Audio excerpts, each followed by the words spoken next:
Браво на децата, браво! Освен, че сте научили песенчката, можете да кажете цялата азбука, нали? Леле, това е допълнителна награда. Браво на вас! Продължаваме с нашата викторина. Това ли беше? Определи броя на сричките в следните думи. Топка. Сричките са 3. Питай пак. Сричките са 2. Чудесно. Лисица. Сричките са 3. Чудесно. Лампа. Сричките са 2. Чудесно.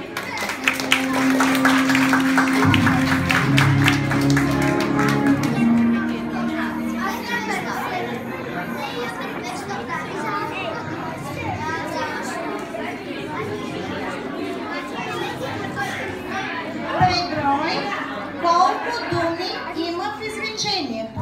Момчето рита топка.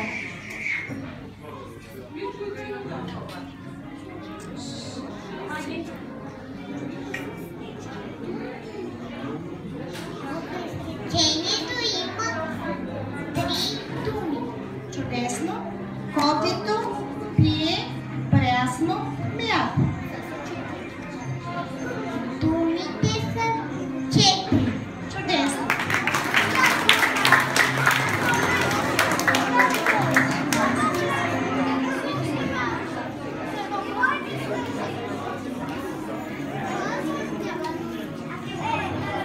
Определи мястото на звука с думите. Слон, кос, София. Добре. Думичката слон, звукът се намира в началото. В думичката кос,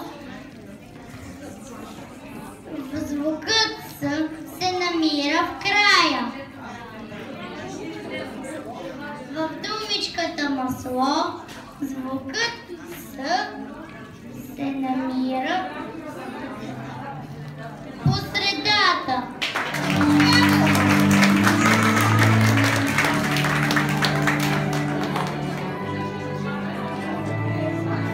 Сега да зададем една от тези гатанки на родителите, да видите колко са трудни и няма да могат да отговорят. Кои числа липсват? 1, 2, 3, 5, 6, 7, 9, 10. Липсващите числа са 4 и 8.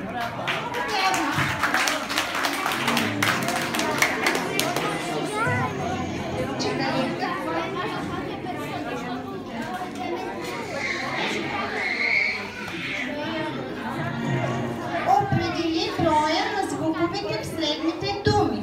Лук. Звука лук има 3 думи. В думата лук има 3 звука. Стол. В думата стол има 2 срички.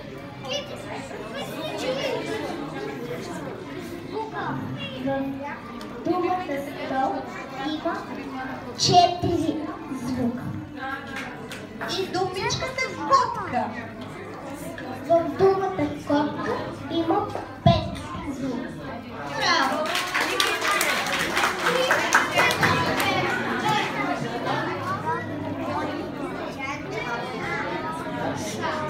Изброй зимуващите и прелетните птици, които познаваш. Зимуващите птички са връвче, гълъб, врана, а прелетните птички са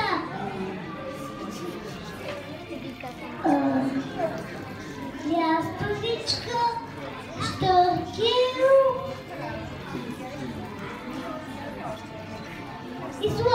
седмични. Много вярно.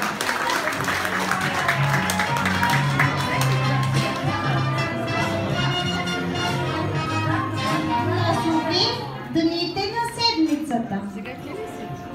Понеделник, вторник, сряда, четвъртък, петък, събота и неделя. А колко са те общо? 7.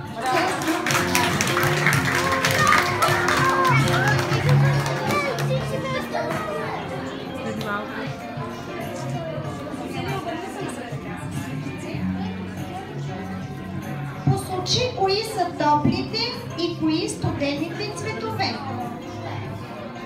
Топлите цветове са червено, кафяво, жълто и оранжево. Бяло,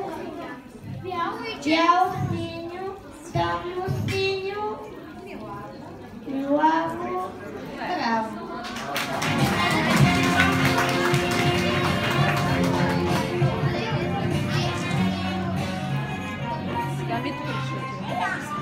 Разкажи, кое е най-характерно за сезоните пролет и зима? Най-характерно за сезоните пролет и зима. Само за пролетта сега. За сезона пролет е най-характерно че се стопява снега, листата на дървета се изписват, почва да тече малко повече слънце също и всички се държат от клюв. Много вярно. А сега за зимата? Най-характерно за зимата че се обличаме топло и също че правим стежни човеци, пазаряме с шейни и вали сняг.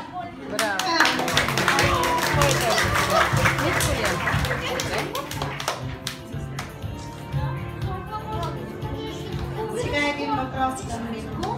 Колко пиленца има кокошката? 5 по крилцето, едно в яйцето, друго до нея кълбе си зранцето. Кокошката има 4 пиленца. Браво!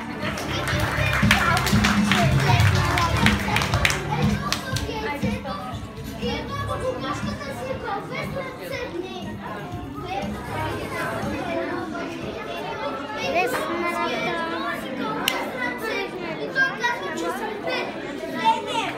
Така, сега ще отговаря Марти. Дай определение за геометричната фигура кръг. Кръгът е геометрична фигура, която няма никакви ъгли и има само една страна. Верен отговор.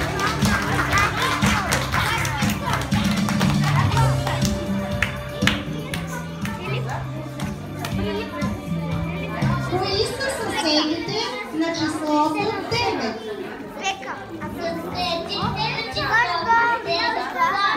По-големият съсед е 8, а по-големият е 10. Чудесно!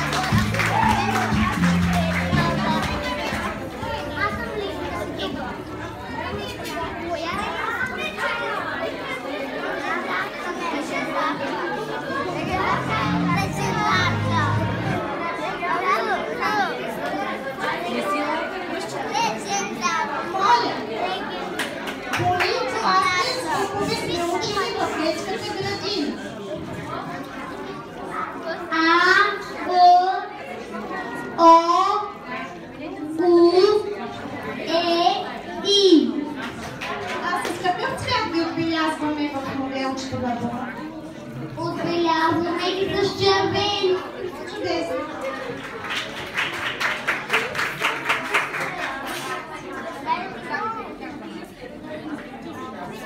Посочи основните замърсители на природата. Замърсители на природата са продуктите, които изхвърлят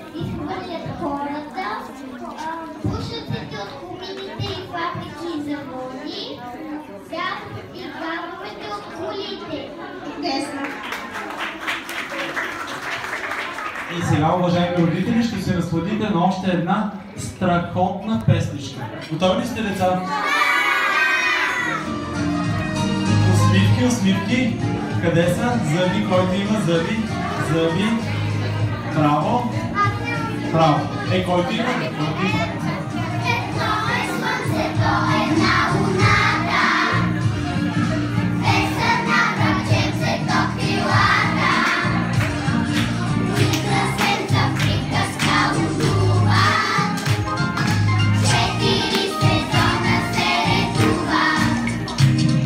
Вижте за пръстчетата на ръката. 6 е похвала за децата. 7 за горите на дъгата. 8 за нарачен до кръчката. Науката голяма сатисфакта. С пръстчетата почва на ръката. Честята се брои е много лесно. Освен това дори е интересно. Науката голяма за числата. С пръстчетата почва на ръката. Честята се брои е много лесно. Освен това дори е интересно.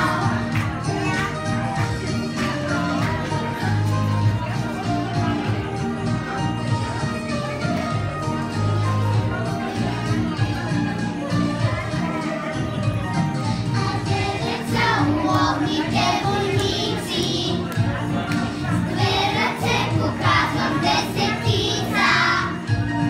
Няма място тука за тревога, вече да броя до 10 мога.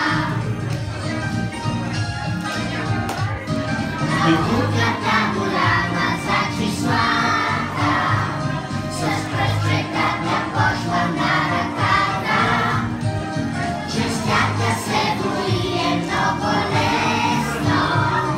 Освен това дори е интересно. Науката голяма за числата, с пръстчетата почва на ръката. Честята се брои е много лесно. Освен това дори е интересно.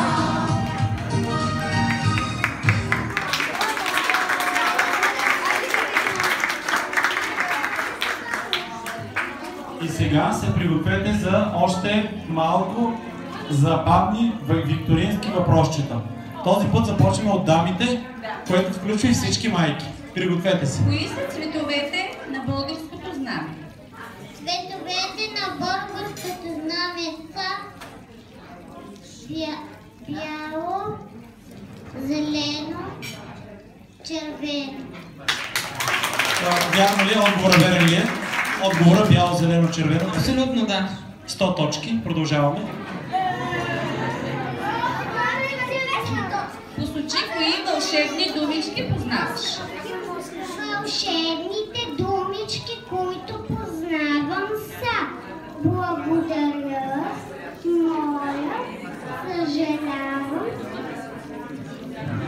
заповядай, извинявам. Вие аплодирахте. Това верен отговор ли? Да. 100 точки.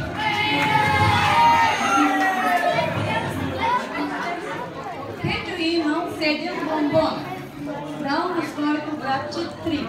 Колко бомбона са му останали? Са му останали 4 бомбона.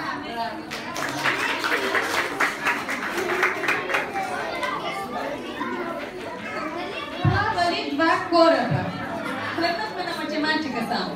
От единия спуснали 5 лодки, а от другия с 2 повече. Колко лодки са спуснали от втория кораб? Втория кораб са спуснали 3 лодки. Повече. 5, още 2. 7. Браво. Отговорът верен ли отговорът? 100 точки получавате от този татко, той дава най-много. Нали? Кои са съседите на числото 5? Съседите на числото 5 са по-малкия е 4, а по-големия е 6.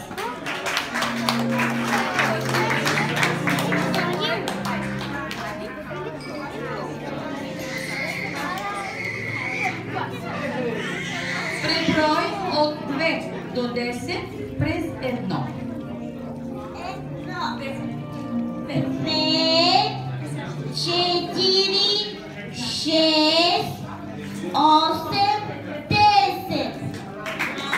10, 8, 6, 4, 2, 0. Браво. Вие така можете ли? Правилно, да, мога. Значи и вие можете така добре. Аз мислих, че само децата могат, но няма значение. Браво на вас. Как се нарича помещението, където работи и твори художник? Помещението, където художникът твори, се нарича ателие. А вие това знаехте ли го? Не, обаче го разбрах току-що. Деца, браво, научихте този татко на думата Какво беше? Ателие! Аз нещо ателе го свързах с теле. Мислих, че е теле, крава. Добре. Изброй превозните средства по суша, въздух и вода. Превозните средства по суша са кола, автобус, колело, тротинет. По въздух са самолет, вертолет и ракета. По вода са кораб, подводница и лодка.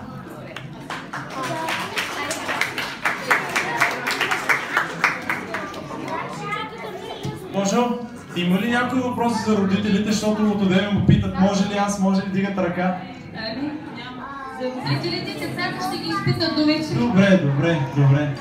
Така, Милана, постави подходящата дума. Навън грее Слънце. така.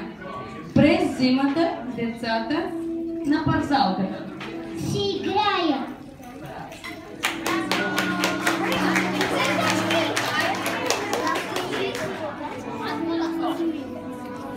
изброй кои насекоми познаваш. Насекомите, които познавам, са тържел, муха, пеперуда, пчела, руса. Калина, помага. Аз съм на кактус. Аз съм на кактус.